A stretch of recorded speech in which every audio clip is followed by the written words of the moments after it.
இன்றைக்கி நம்ம என்ன பார்க்க போகிறோம்னா உருளைக்கிழங்கு பெப்பர் பொரியல் எப்படி பண்ணுறதுன்னு பார்க்க போகிறோம். இப்போ வாங்க எப்படி பண்ணுறதுன்னு பார்க்கலாம். ஃபஸ்ட்டு ஸ்டவ் ஆன் பண்ணி பாத்திரம் வச்சுக்கலாம். எண்ணெய் சேர்த்துக்கலாம். எண்ணெய் காஞ்சதுக்கப்புறம் கடுகு உளுத்தம் பருப்பு, அரை ஸ்பூன் சீரகம் சேர்த்துக்கலாம்.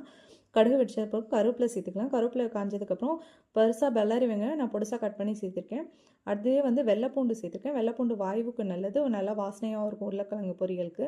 உருளைக்கிழங்கு நான் இப்போ க்யூப் சைஸில் கட் பண்ணி சேர்த்துருக்கேன். உங்களுக்கு என்ன சைஸ் வேணுமோ கட் பண்ணி சேர்த்துக்கோங்க. அதில் அரை ஸ்பூன் மஞ்சத்தூளும் உப்பு சேர்த்துக்கலாம் வேகிறதுக்காக. அடுத்து 10 நிமிஷம் நல்லா வேக வச்சு மூடி வச்சு வேக வைங்க.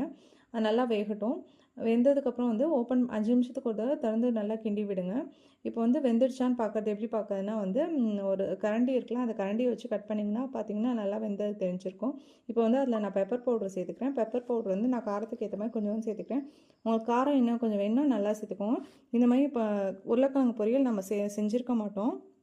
எப்பயுமே மிளகாத்தூள் போட்டு செய்வோம். இந்த வாட்டி பெப்பர் பவுடர்ஸ் போட்டு செஞ்சுருக்கோம். நீங்களும் ட்ரை பண்ணி பாருங்கள்.